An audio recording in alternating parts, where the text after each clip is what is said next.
And welcome to NYC Builds Bio webinar entitled State of the Life Sciences in New York City, a call for diversity in science, medicine, and academia. Thank you so much for joining us today.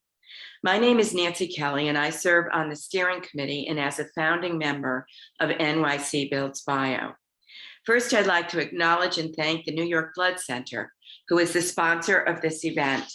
Founded in 1964, New York Blood Center is a nonprofit organization that is one of the largest independent community-based blood centers in the world.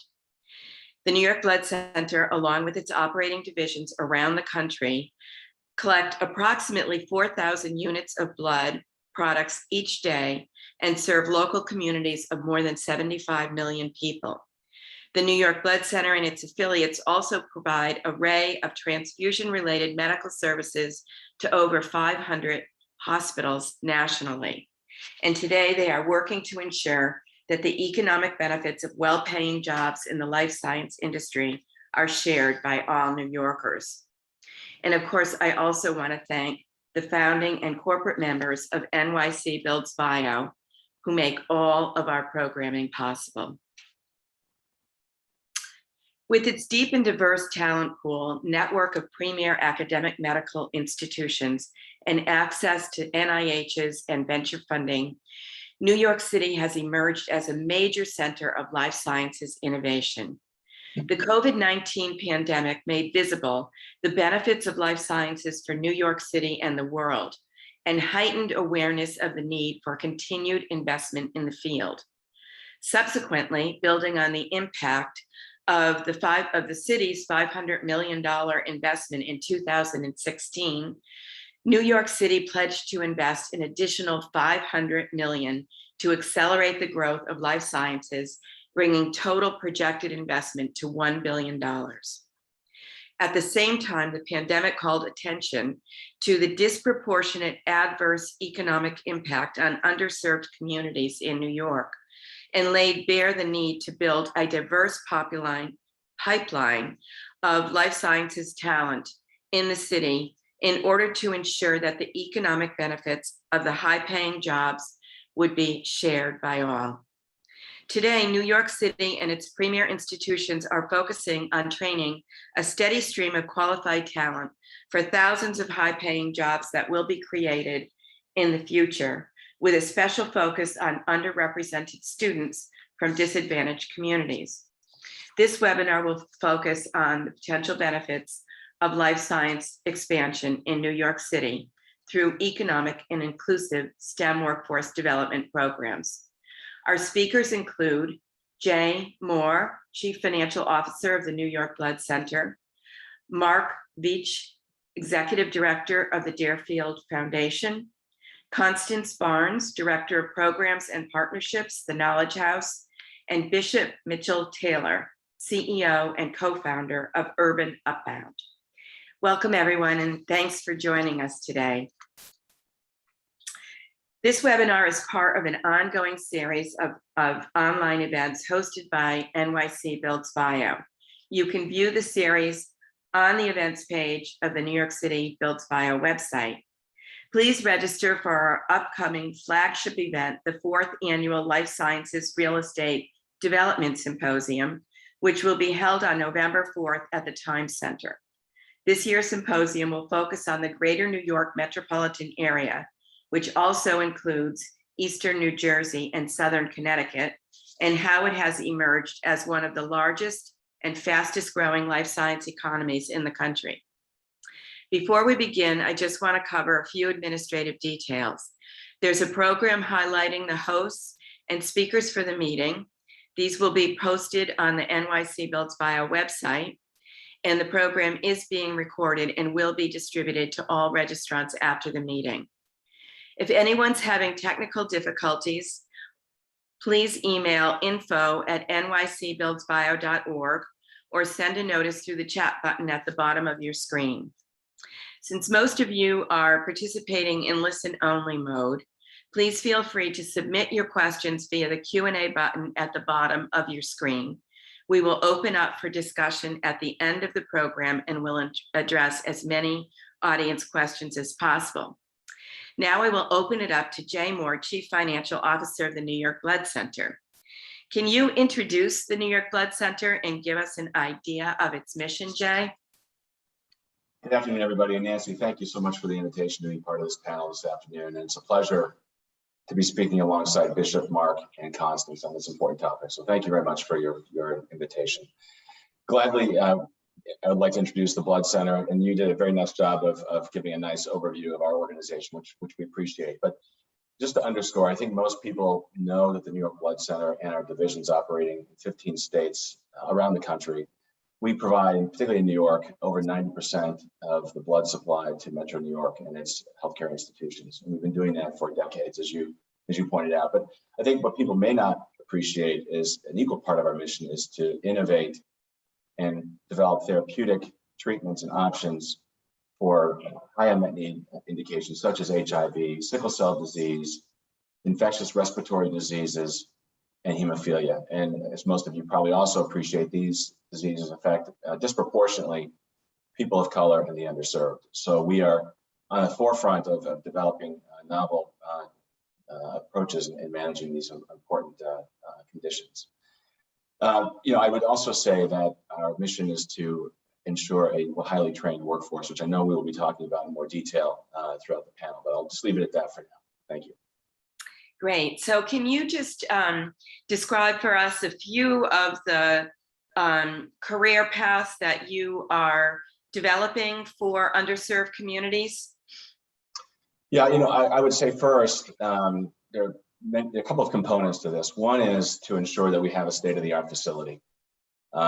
Training, I will come to in a moment, and some of the opportunities we're providing as well. But first, it's an opportunity to have a facility where the workforce can learn and develop with equipment and resources that are truly cutting edge. So that's, I think, first an important point to make.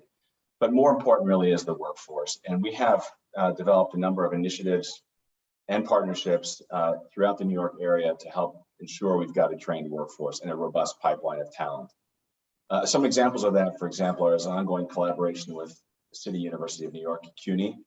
We have an established medical lab technician degree program at Kingsborough Community College, and we're expanding similar programs in Bronx Community College and the College of Staten Island, as well as Hunter College.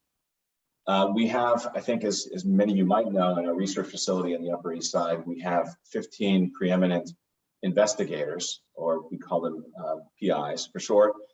We have a research internships that we offer to students from CUNY to work alongside those investigators to, again, discuss and develop some of the technologies and opportunities we were discussing at the very beginning of this, the therapeutic options that we're working on every single day. And last is we're working to establish a genetic counseling program, master's degree program within the CUNY system. So we're working on multiple fronts to help foster and build a robust and durable pipeline of talent. Terrific. And so when you're talking about these new jobs, what kind of jobs will be created, and how many, and what will they pay? A great question. And I would just further want to offer that it's not just the formal training, but it's the collaborations with partners like Upbound, as well as the Knowledge House, both of whom are on this call. They also provide an important pipeline to our organization. But to answer your question, I would say that we have, as you may know, we are working on a new facility on the Upper East Side. Our hope is that facility will house 2,600 life science employees, life science researchers, with significant growth potential, as you might imagine. And that will include then creating brand new positions, research technicians that have associate degrees. These are well-paying jobs, starting with the salaries in the $75,000 a year range. Research scientists, many of whom will be more professionally trained with advanced degrees, with $82,000 a year in starting salaries, and then senior research analysts and associates with salaries upwards of $150,000 a year. So we are envisioning a large employee base, research base with very well and high-paying positions in the organization. Yeah, and it opens up so many different opportunities, right, for career growth in the future, not just these kinds of entry-level positions. which is just wonderful. You are from the Cambridge, Boston area, right? And can you just describe a little bit about the history of the life science cluster in Cambridge and Boston, how it's evolved, and what the workforce development has been like there, which we're trying to build in New York City? Yeah, and thank you for mentioning that. I have spent part of my career in the Boston, Cambridge area in the life sciences and biotechnology industries. And this industry here, I would say, is less an industry, but an ecosystem. It is comprised of academic medical centers, many of whom very similar to those that exist in New York City, a pool of capital, state-of-the-art facilities, but also the workforce. So it's those four key components ultimately that have been essential to the life science cluster that exists here. Also similar in the Bay Area and San Diego, in San Francisco and San Diego. It's not unique to the Boston area. It's one of those situations where 1 + 1 + 1 + 1 equals 100, not 4. And it's that interaction that drives a lot of the environment that you see in these clusters. And many of those ingredients, again, exist here in New York City. It's the academic organizations, the leading healthcare institutions, obviously plenty of capital. It is that worldwide headquarters of the capital markets, but also a highly trained workforce. And much of that exists here. This ecosystem in the Boston area has existed since the early 70s, with the advent of several of the what we call kind of the originating biotech companies like Genzyme and Genetics Institute that were ultimately kind of led to spin-offs of many other companies over the course of the last 50 years or so. But it was also the infrastructure that came along with MIT, Harvard, the partners in Mass General healthcare systems that provided the research engine and research facilities at the beginning. Of course, now there are many standalone facilities that go along with that. But it was really those key components that were critical in this economy, in this ecosystem. And the real estate community played a crucial role in that, because many of the building owners and developers in the early days helped to build those buildings that fueled the growth of the academic centers in Boston and in the center city there. So, one of the things our organization does is bring the real estate community together with life sciences so they can more effectively understand the needs of the life science community, since there hasn't been a lot of that development done in New York City to date. Yeah, I 100% agree. As many of you may know, that the core of the life science hub in the Boston area is an area called Kendall Square, which is propagated around MIT originally, and much of that was built and laid out by one of the leading life science developers, an organization called Longfellow.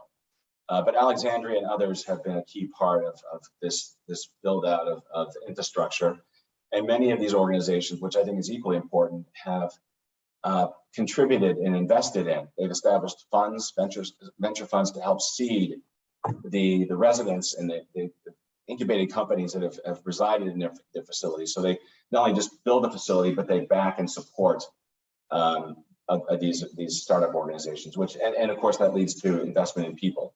So they have been equally important partners in what's happened. And I know they've played a role also in the New York City area too, but they were part of the early build out infrastructure of the Kendall Square community. Yeah, absolutely.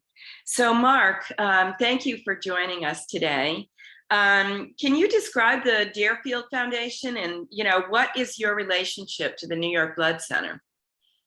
Sure. Well, let me thank you personally for inviting me to be with my other distinguished panelists. So I appreciate the opportunity to speak with everyone. But as Nancy said, I've been with Deerfield and the Deerfield Foundation just 1 year. Prior to that, I spent nearly 2 decades in academic medicine, including most recently at Weill Cornell Medicine and New York Presbyterian, which is a neighbor of the New York Blood Center on the Upper East Side. And over the years, our faculty, or the faculty at Cornell and at New York Presbyterian, work very closely with with the researchers and the staff at the New York Blood Center. And I've had the occasion to visit there and interact with the team. It's really quite a fine institution. But as far as, so those of you that don't know Deerfield first, so Deerfield is a investment management firm. We invest only in healthcare, and we are the largest healthcare focused investment firm in the country. We have about $14 billion in assets. And the Deerfield Foundation is a charitable arm of Deerfield Management. Deerfield's mission is to advance healthcare through investment, information, and philanthropy. So what we do here at the foundation is really completely integrated into everything we do with our investment firm. The money that's in the foundation is first and foremost generated from its own employees who donate, as well as profits of the firm. But it's quite synergistic being in New York City. We partner with all of the really fantastic academic medical centers. I think within just a few miles of one another, there's really 5 elite research institutions who interact with us as a capital provider, but also as a charitable organization to try to make an impact of all aspects of healthcare, including workforce development, which we're talking about today. And you've got your own new home that just opened recently, right? We did. As many of you may know, in partnership with the EDC, we created a healthcare or life science ecosystem right on the corner of 25th Street and Park Avenue South. It's really quite a fantastic building. Deerfield moved its headquarters here just this past year. So we're excited to be here, and we hope that the energy and the ecosystem of this building will really generate some terrific advances in healthcare here in New York City, but also across the globe. Yeah, we were there last week for an in-person virtual tour, and it was just very exciting to see what you guys are doing. So what is the Deerfield Foundation doing to address racial and gender gaps in healthcare and life sciences? It's a great question. We're doing a lot, and I think we consider ourselves part of the healthcare infrastructure in New York City. And with the collection of expertise that we have as a firm in the investment side, on the research side, but even also on the philanthropic side, we want to really make an impact on the gender and racial gaps that exist in healthcare, both on the financial services side of healthcare, but also on the research and the clinical side of healthcare. We feel because of our expertise and our unique position, there's a lot that we can do about it. We have a couple of programs that are of note.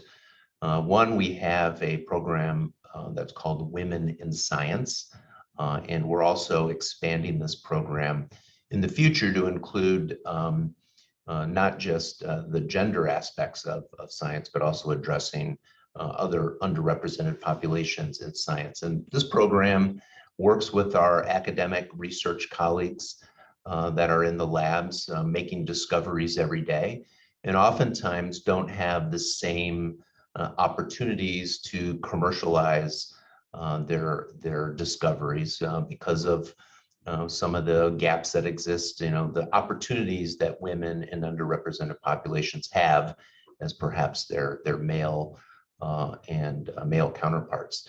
So we're providing and lending our expertise to them to help them position their research for and de-risk it to help them move these discoveries to patients. So that's quite an excellent program that we have that's yielded some really fantastic results. We also have a program called Break into the Boardroom. As an investment firm, because we invest in so many public and private companies, Oftentimes our teams are given board seats and have tremendous expertise on what it means to be a good quality board member. So what we've done is we've created a program, a boot camp, if you will, for women, women executives in both healthcare, life science companies, public and private, but also on the financial services side. And we educate them on what it means to be a board member. We help them develop their own brand. We explain how to capitalize on opportunities for board seats. And we also oftentimes refer these excellent women for board positions. The program's maybe 4 or 5 years old now. We've placed nearly, I think, 35 or 36 women on boards. And we're also, we have plans to expand this to other underrepresented populations to make sure that they have those same opportunities. So companies, we have about a little over 200 portfolio companies. And in fact, we started a portfolio company that is solely focused on sourcing talent in underrepresented populations. And this company is called Humanity Health. It will be based right here at the Cure, but they work with leading pharma and other healthcare companies to find good quality underrepresented populations in executive positions with healthcare companies. So we're excited about that program.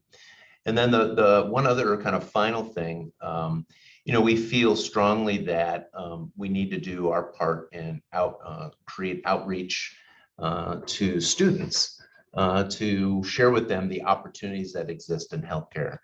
So we have a great program with the City University of New York, a fellows program or an internship. We provide a immersive summer experience to about 25 students every year. That allows them to be exposed to the work that we do here at Deerfield, either as an analyst or a researcher. And we provide them with, a 12-week immersion in what it means to work at Deerfield. This program obviously is focused on, again, underrepresented populations, exposing them to careers in healthcare and financial services.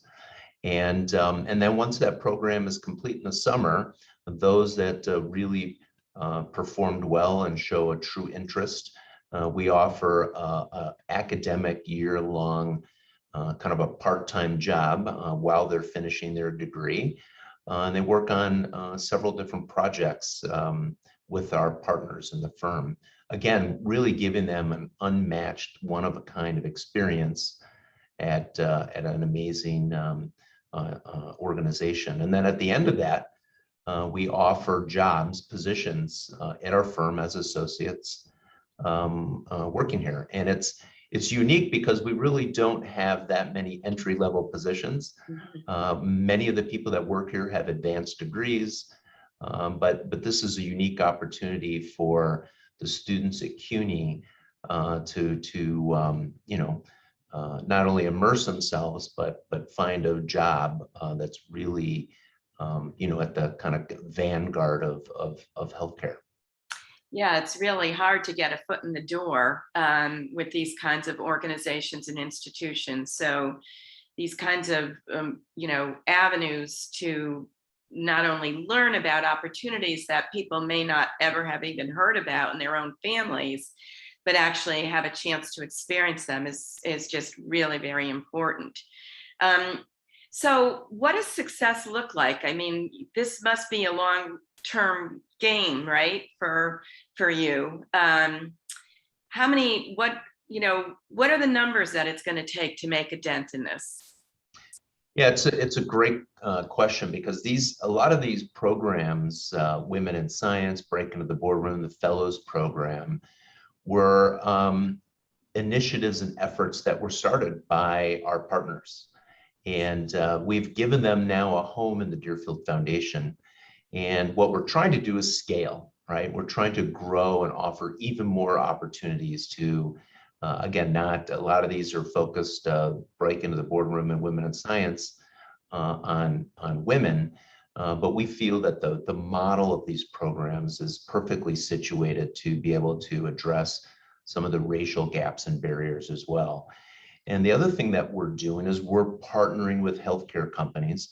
We're partnering with other investment firms who want and enjoy the model. They want to work with us. And they're providing support, either financial support or human capital, to offer even more opportunities to fellows. So there's more internships that we'll be able to offer the students at CUNY.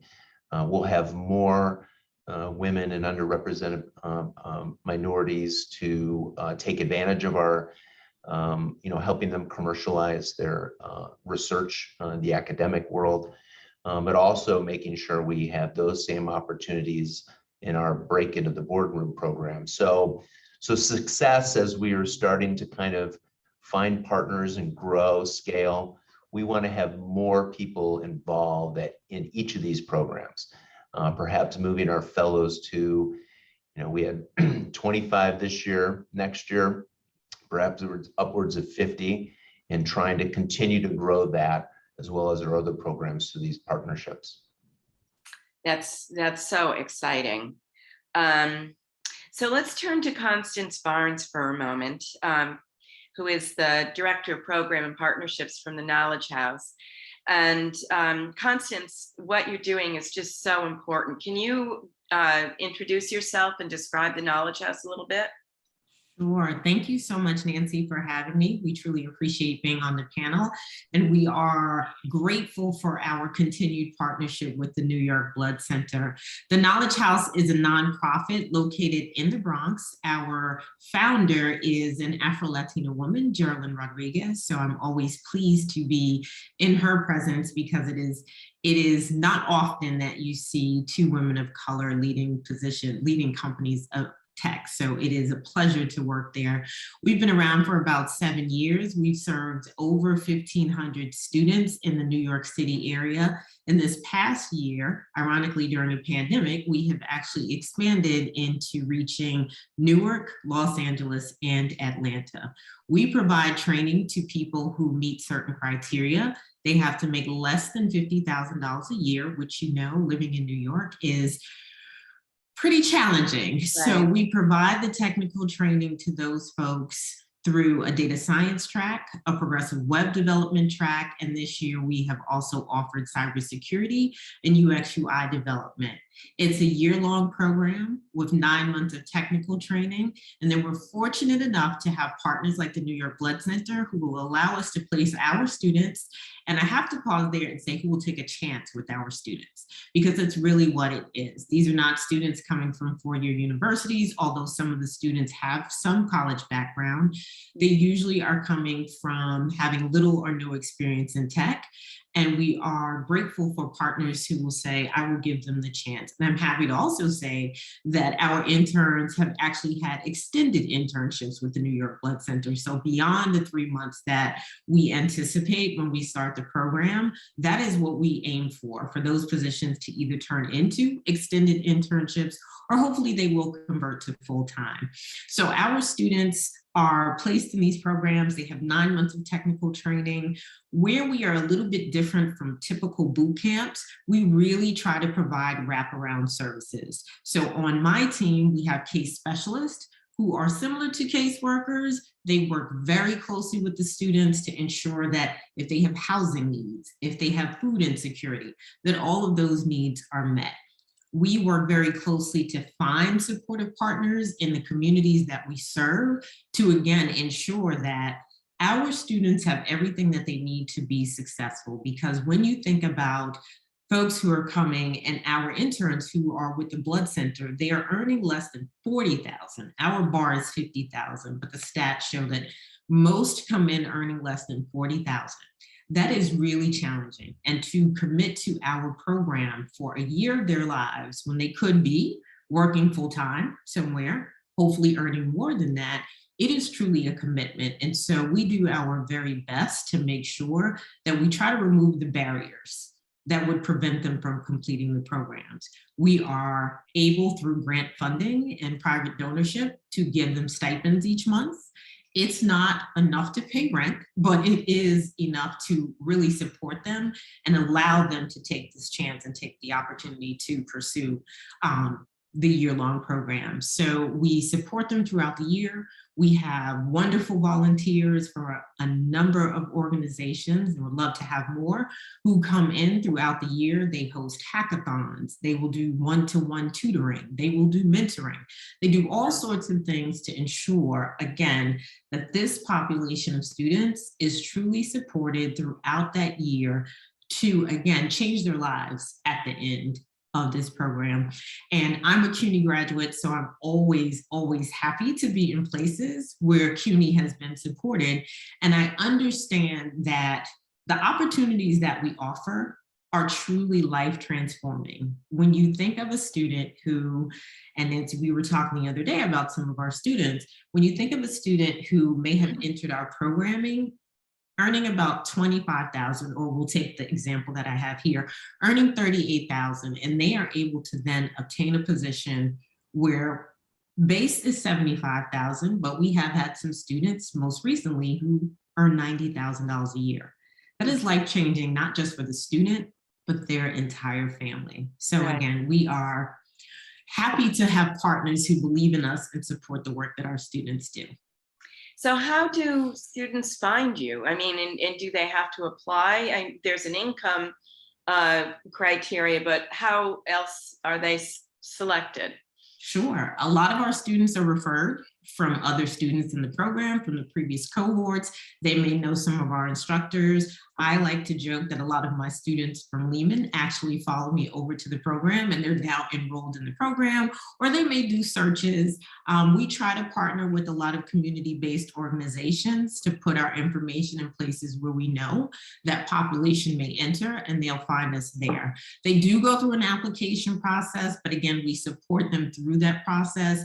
It includes interviews and a little bit of assessments just to see not so much about their tech skills, but about their persistence. Because again, we know we're asking a lot, and we have to make sure that they are committed to the program.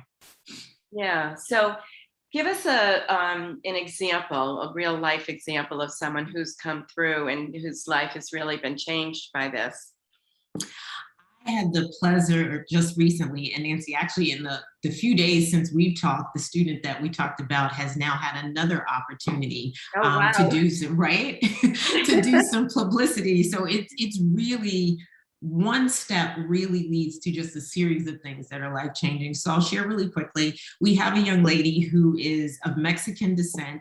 She came to the States with her mother and her sister, and they were undocumented at the time. And she shares this with folks because she wants them to understand the nature of her journey. Her mother was fortunate enough to obtain a job through someone she knew, and she brought the daughters along to work in the same space. So they were all working together, doing manual labor, not earning a lot of money. In that time, they were working on their citizenship, and they were able to obtain that. But this student came to us because a friend of hers said, listen, I know you're thinking about college, but I know you can't afford it. Here's this opportunity. It's in the Bronx. It's where you live. Maybe you can do it. It's free, and they offer you stipends. So she took a chance. She enrolled. She is now a data science engineer. She is working for a company that works to provide energy solutions in underserved communities. And so she did her internship there, and they offered her a full-time job last week. So she's now converting to a full-time data science engineer. But we also have the opportunity through one of our partnerships with the Hispanic Federation to do a spot for Google. And so they were highlighting students in certain programs for Hispanic Heritage Month. So she and I were able to do this quick video. It's showing now, but yesterday we had someone reach out from a magazine to say, hey, we want to feature her again because her story is amazing. So, and she now is one of our volunteers for the Knowledge House because she's graduated, and she wants to give back and inspire other women to believe that they can do the same thing. Yeah, that role model is just so important, right? To see someone that they recognize that looks like them, Mhm. and can help them believe that they can do it too, right? Mhm. Yeah, that Definitely. is just so exciting. Um, Bishop, you have a different program, but also a program with Urban Upbound that serves underserved communities. Can you talk a little bit about your work? Yes, thank you, Kelly, and to all of the other panelists, Jay and Mark and Constance, experts in this space. Urban Upbound was created to break cycles of poverty in public housing neighborhoods. And I guess the impetus from it is because I grew up in Queensbridge. My dad started his church just a half a block from Queensbridge houses in 1961. And so growing up in and around Queensbridge all my life, I really didn't realize that it was the largest public housing development in the country, Wow. and there were so many disparities that it was shrouded in. However, here we are now, adults and whatnot. And when I came back to work with my dad, I wanted to figure out, you know, how we could really address, cycles of poverty that inherently existed in public housing neighborhoods, and how do we circumvent the historical model of dropping stuff in from the top and from the outside, and really do something organically from the bottom up and from the inside out. And so we began to think about how to organize all the social networks that exist in public housing neighborhoods, your resident leaders, your business leaders, your nonprofit leaders, your religious leaders, your elected leaders, and figure out how we can together, not compete, but complete by giving residents not a handout, but a hand up, and the tools and resources they need for economic mobility and self-sufficiency. Great. So, what are the programs that you offer? And maybe you can just, as Constant did, give us an example of someone that's been really positively affected by your program. Okay. Well, thank you. Well, 17, well, I'll say about 20 years ago, we began thinking about, how could we really, in a comprehensive manner, attack or begin to address poverty in public housing neighborhoods. When you want to find the neediest New Yorkers, those that are living in poverty, you don't have to go far. You can go right to public housing, where there are 180,000 apartments with families that Mm. live in abject poverty for the most part. And so one of the things that makes Urban Upbound special in its objective is we took a comprehensive approach based on community feedback. Mhm. After surveys and lobby meetings, we were able to develop this core programming structure.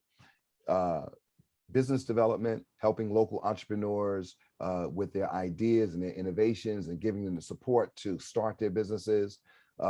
The creation of the cooperative business model in public housing neighborhoods, where folks can come together and start a business together. And then, of course, the traditional workforce development model, but it's never traditional when it comes to Urban Upbound. And that's workforce development, training, placement, retention, career development, youth development, both vocational and academic, helping rising scholars that are moving through the academic track, starting from ninth grade and getting them placed in college and through college. And then those troubled teens that don't make a successful high school track, and maybe they want to get back on track, but maybe academia is not the track for them. So we have a vocational track for those teens as well. And then tax preparation. Tax preparation is like an outreach tool for us, because there are two things that are sure in life: that's death and taxes. And so I remember when we first started in 2004, we were trying to figure out what was the best outreach mechanism to reach the largest amount of people. And we said, well, let's do taxes. And I don't think I thought of it, but someone else may have thought of it. And we started the first almost VITA site. That's the volunteer income tax assistance program. And that year we did 81 returns and we got back $243,000 through the EITC tax credit. And I thought that we saved the world. In context, we are up to over $250 million in cumulative returns Wow. since that first time. Now, we started in September 2004. My dad died in October 2004. But in August, he said to me, "You'll never be able to make sustainable change unless you own money." And I said, "What are you talking about?" He said, "You have to own and open your own bank." And I said, "Well, that'll never happen." He said, "No." He said, "You're going to open up a financial cooperative." I said, "Well, what's the difference between a cooperative and a bank?" He said, "When you put your money in the bank, you lease or rent the space. When you put your money in a financial cooperative, or also known as a credit union, you own the space and become a shareholder and member." And he said, "You have to do this because you want to send the message that you're not waiting for people to build it for you, but you're going to aggregate people in this network and build it for yourself." Well, theoretically, that sounds great, but pragmatically, it would take years to do. And so that's why he said you have to get started as soon as possible. So for us, there's nothing novel about business development, workforce development, one-on-one financial counseling, which we innovated in New York City. And because of Urban Upbound's work, there are 26 financial empowerment centers giving one-on-one financial counseling to poor people in New York City. But there's nothing novel about that. There's nothing novel about the college access program or the credit union. But when you can comprehensively integrate them on campuses, it becomes magical. And that's what we've been able to do over the last 17 years with campuses in Harlem, Far Rockaway, Astoria, and our flagship in Long Island City, Queensbridge. And pre-pandemic, we had 22 satellites operating tax sites and financial counseling sites throughout the 5 boroughs. And some people say that we're the #1 VITA tax preparer in the city. I deny that totally. We're #2, because when you're #1, you get killed. So anyway, and with that kind of comprehensive program, we're able to go deeper in the neighborhoods that we serve, because we're able to hit a spectrum of family issues that perpetuate poverty in public housing neighborhoods. So what's your relationship with the Blood Center, and how do you get your people into training programs there?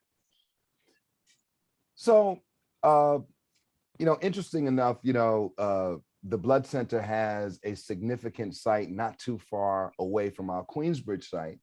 And our workforce development department has historically sent residents and clients to the Blood Center for job opportunities and things of that nature.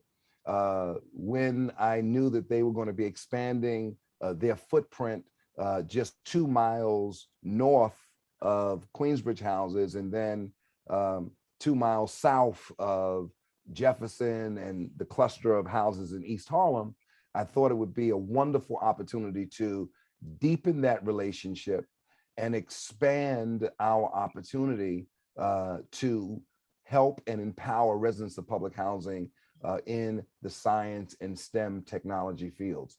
And here's what's interesting to me about this project.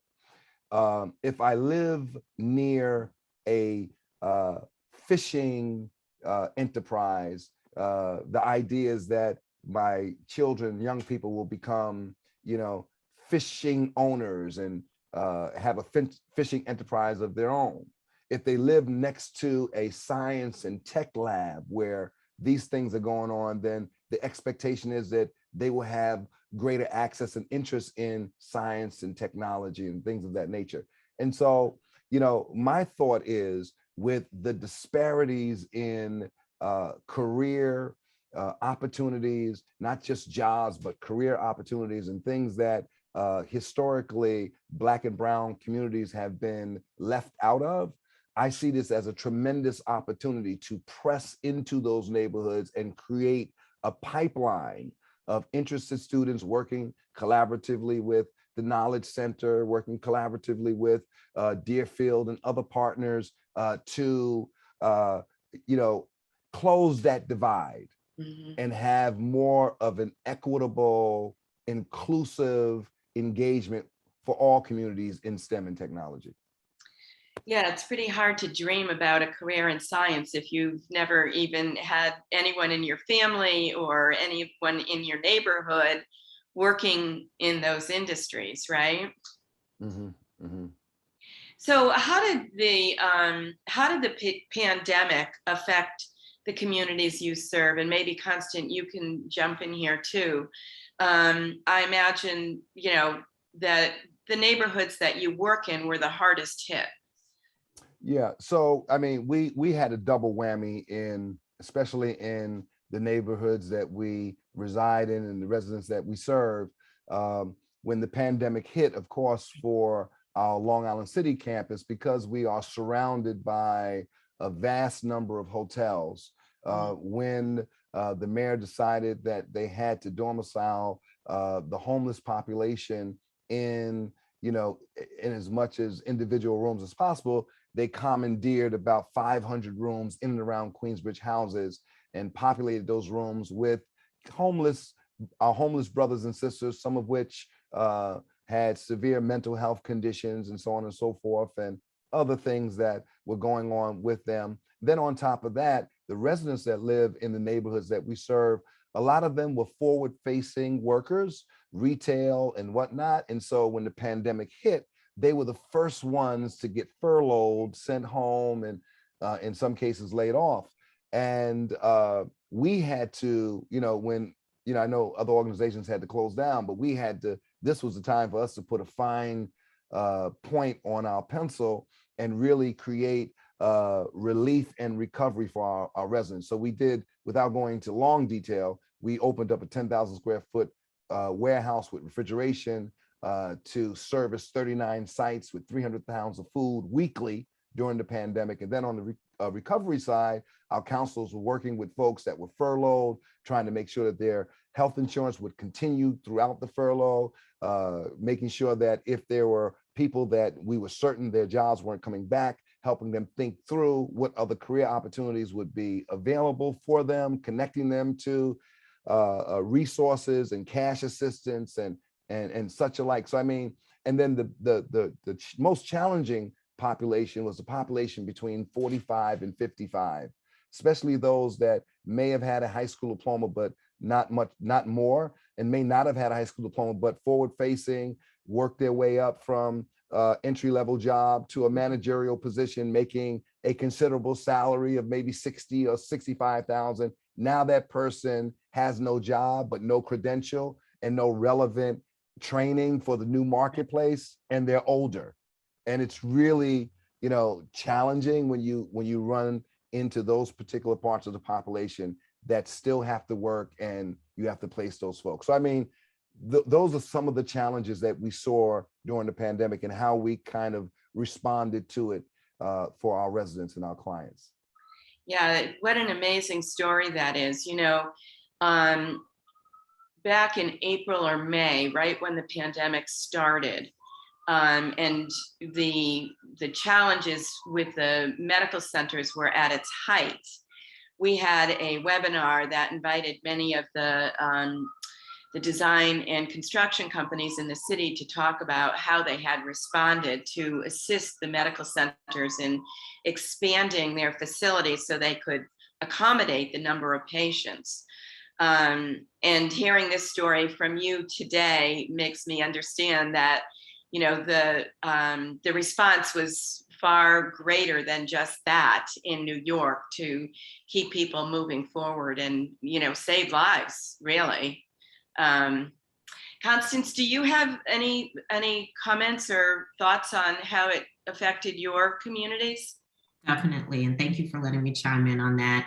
As Bishop said, we are located actually in the South Bronx. So as you know, the South Bronx, or the Bronx in general, was probably the hardest hit in New York City. One of the things, and actually one of our students, the young lady that I mentioned, her data science study was around the effects of COVID and the mortality rate of folks who have COVID across the boroughs in New York City. So of course, what we learned and what is not really shocking is that the people who reside in Manhattan, which is literally a hop and a skip across the 138th Street Bridge, which sits next to our office, would live longer than the same age group of the folks who lived in the South Bronx, in the communities and the housing projects, as Bishop said, that surround our offices. We did have students who experienced COVID and were probably placed in some of those hotels in the neighborhoods that Bishop spoke to as well. But I think the greatest challenge for us was having to close our offices, because our students were also able to come into the office as a space where they could work. We know that most of our students live in multi-generational households, so it's often challenging to find that quiet space from 5 to 9 to attend class. So they would come to our office, we make sure that we have snacks, we make sure that there's a kitchen that's stocked with food in case they need it. And I think having that taken away during the pandemic led to so many mental health issues. And one of the primary concerns, we do a wellness survey with our students to find out what their needs are. One of the primary issues that we have identified is mental health support. Our students readily acknowledge that they have some challenge, be it diagnosed and seeking professional support, or it is something that, because of the information they've been given, they understand that this is something that they're challenged with. So again, as Bishop said, we were definitely hit very hard.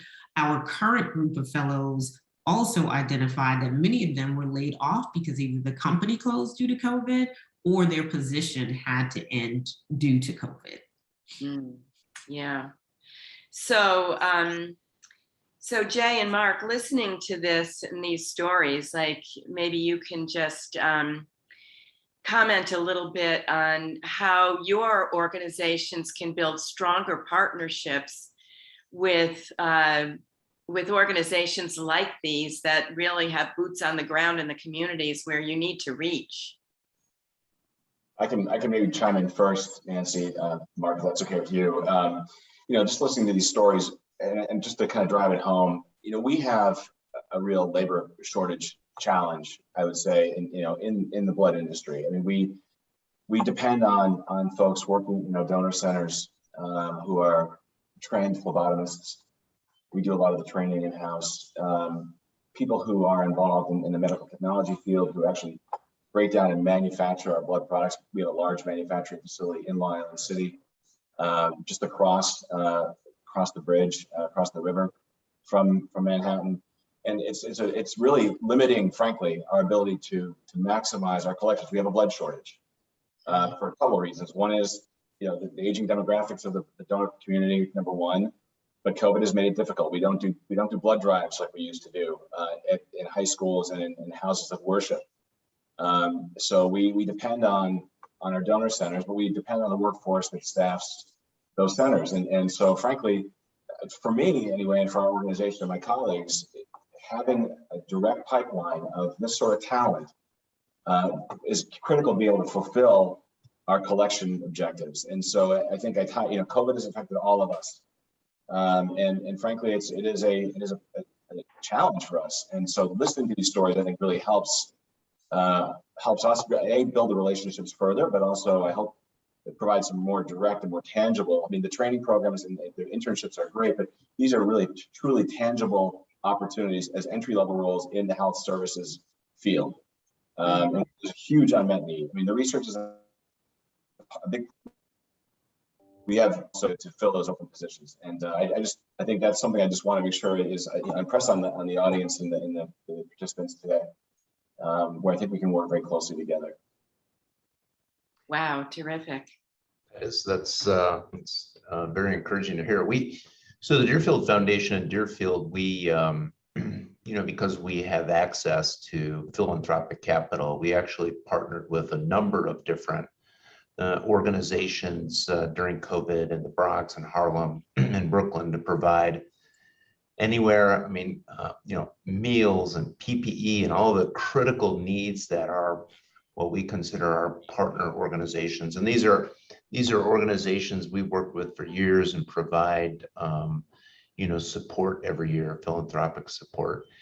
And we just, typically we, once a year, we make decisions on this, but during COVID, there wasn't time to wait. And we have, 155 people that work at Deerfield, all of whom were, providing support directly and indirectly to our partner organizations. And so certainly we saw the effect of COVID. We wanted to do what we could to provide critical resources, whatever that would be, including money.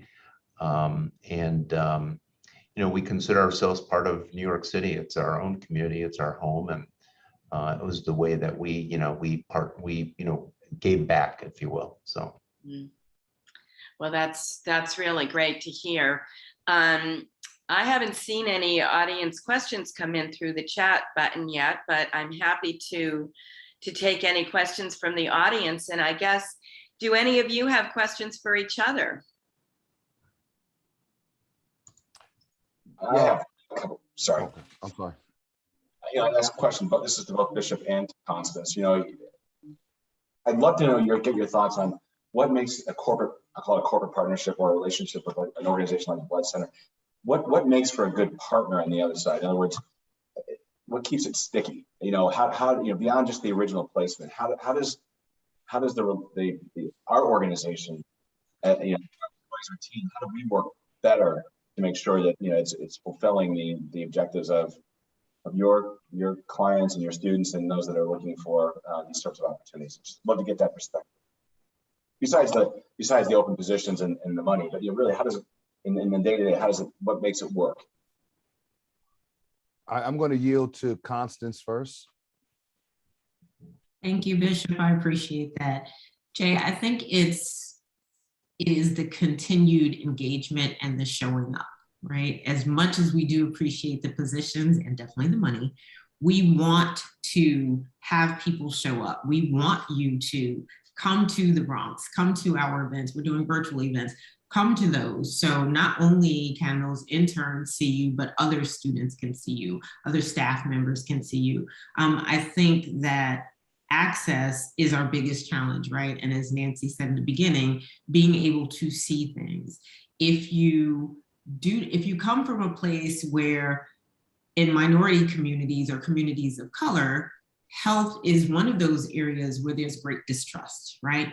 For a very number of reasons. So the more that we can see people working side by side, not just I donated something over here, but I'm truly here to learn about who you are and what you need, that really makes those relationships sticky. And we, again, look beyond what is it that you offered or donated this year, but how can you partner with us for the long term? Our students need mentors, not just in tech, but just to understand how to navigate the space. And then on the other side, for our partners, having those open and honest conversations with us when students who come from communities that may not look like the majority of the folks who are employed at a company, how do we make them feel comfortable and included? And where it's more than just a statement, it's more than just something we put on paper, but really understanding how do we make everyone comfortable with that fit? That is what we look for, and that is where we find our relationships are strongest and the longest lasting. Mm-hmm. Yeah. And if I can build on that, what Constance said, I wrote down when the question was being asked, I wrote down 3 words. I wrote down integration, splash, and longevity. So when I meet with potential partners or community partners, my first objective is to size up whether this is going to be a short-term relationship, a seasonal relationship, or a long-term relationship.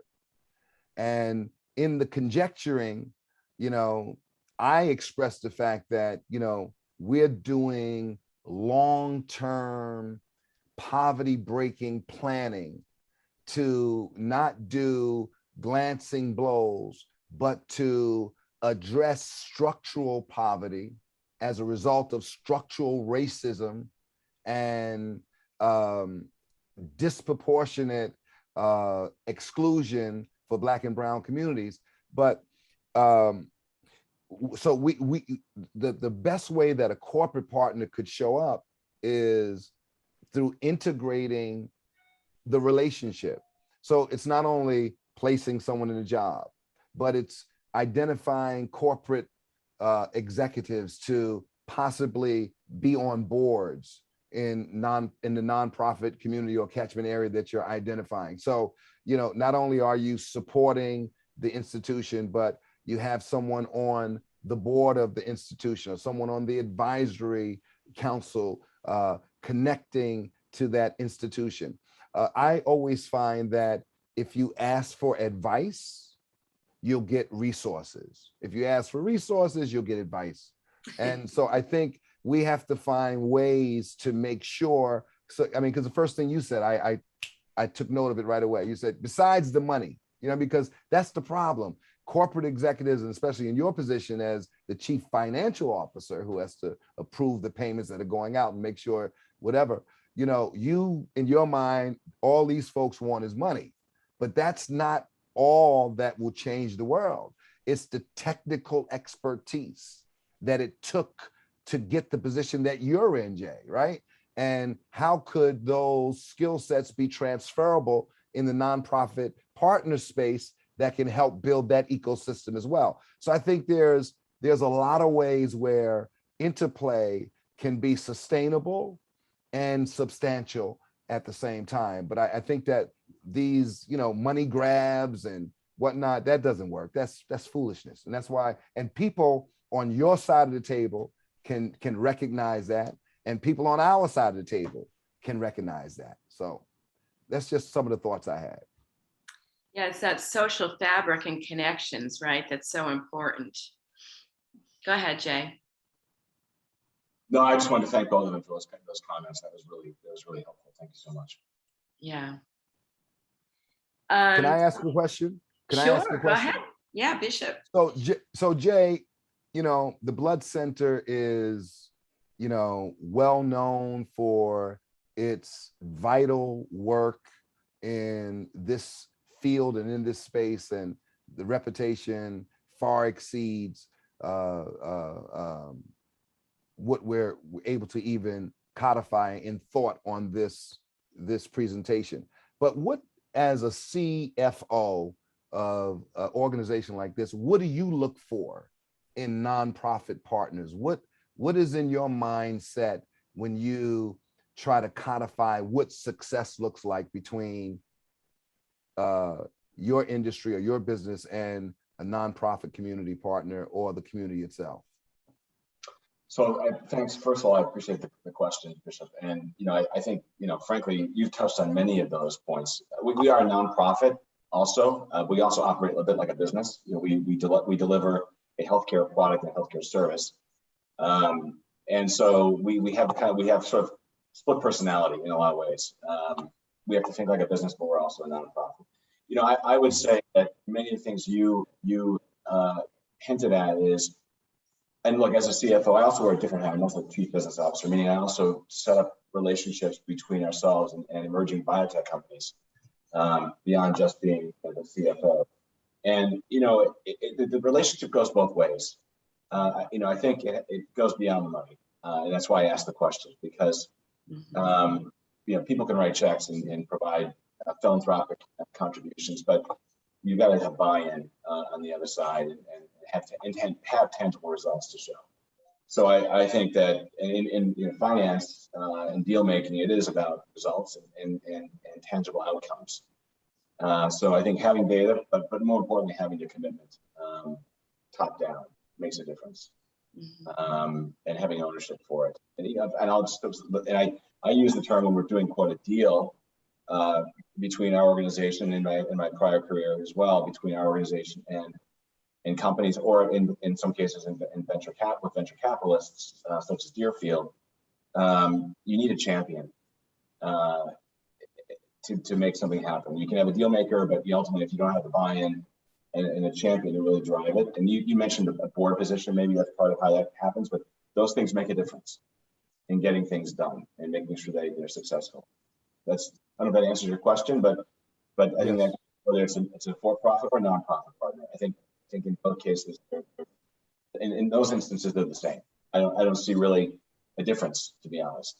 You need that commitment and support. And just as a follow-up, thank you for the point of correction about it being the Blood Center being a nonprofit. That's a very important point. I knew that subliminally, but because you guys are so corporately, if I can use this term loosely, endowed, so to speak, you know, sometimes that's lost on the population. I think that we should make that a point for people to know that the Blood Center is a nonprofit organization. That's a very good point. And the rare occasion when we turn a profit, that is an anomaly. That is not norm for us. But that's a very good point. Thank you for underscoring it for us. So this has just been an absolutely terrific discussion, and I thank all of you for participating in it on this really, really important topic. And thank you, Jay, and the New York Blood Center for being the sponsors of this discussion and helping to advance diversity in the life science workforce forward. Do you want to just say a few closing comments? Well, first, again, thank you, Nancy, and for the fellow panelists. I really appreciate being a part of this discussion today, and I hope to continue it. We are partners in the community. We are invested in innovation and research, and I mean that both sort of philosophically, but also maybe even tangibly. And it's important to make sure we've got a sustainable workforce that can help us deliver on our mission, really, at the end of the day. So thank you for your time. Really appreciate it. Okay, terrific. Well, I hope you've all enjoyed this conversation. As I said at the beginning, it's been recorded. It will be posted on the website, and a link will be distributed to all of the registrants. So thanks so much for participating today. Have a great day. Thank you, Nancy. You did a great job. I really enjoyed it. Thank you to all the panelists as well. Thank you. Thank you, everyone.